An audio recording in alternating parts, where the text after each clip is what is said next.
si Clifford ang sumunod na kumausap kay Kuya. May gusto lang pong sabihin sa inyo, Kuya. Ano yun, Clifford?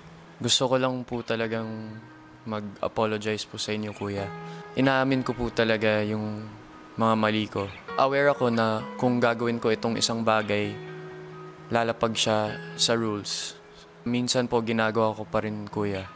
I'm really sorry po, Kuya, sa mga nagawa ko po, Kuya. Honestly, Kuya, nung pinarusahan nyo rin po kami yesterday, iniisip ko rin po na parang unfair naman to. Bakit kami naparusahan ng ganito? Parang hindi po yung agad-agad nag-reflect po, Kuya, na deserve ko to. Sa ngayon, magla-lock-in na po talaga kami. Siyempre, ayoko rin po mag-promise sa inyo, Kuya, na hindi ko na talaga magagawa yung mga bagay na yun, Kuya. Pero siguro I'll really try my best to show it and prove it through my actions, Kuya. Sa mga ipinakita ninyo, it's like you are all entitled. Ito na ba talaga ang kabataan? Ganito na ba talaga ang henerasyon ninyo?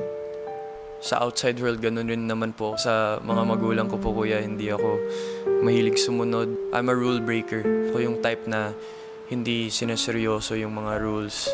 Mahilig po talaga akong maiba. Let's say, sa isang grupo ng mga tao, kung lahat sila sumusunod sa mga bagay-bagay, siguro yung goal ko po, Kuya, is siguro mapatawa ko sila. I'm gonna be honest, I like being the center of attention po, Kuya.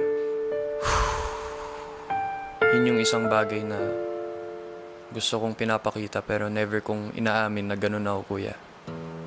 Sa aking palagay, sa panahon ngayon, ang salitang pagpapakatotoo ay madalas ginagamit na isang lisensya para maging matigas ang ulo at para gawing isang excuse.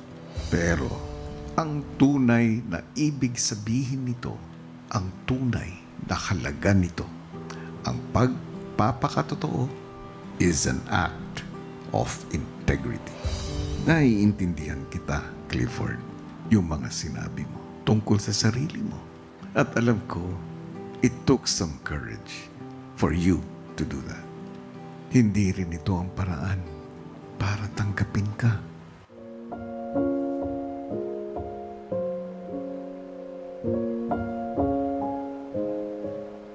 Kuya, parang sa tingin ko po kasi, Kuya, hindi ko makukuha yung respeto ng mga tao pag pinakita ko kung sino talaga ako.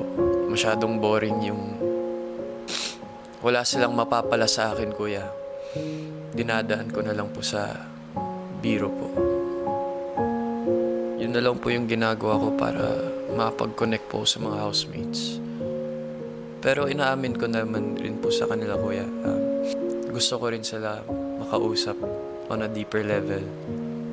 At sana, sa paggawa mo niyan, magawa mo rin yung tunay na ibig sabihin ng pagpapakatotoo. Thank you po, Kuya.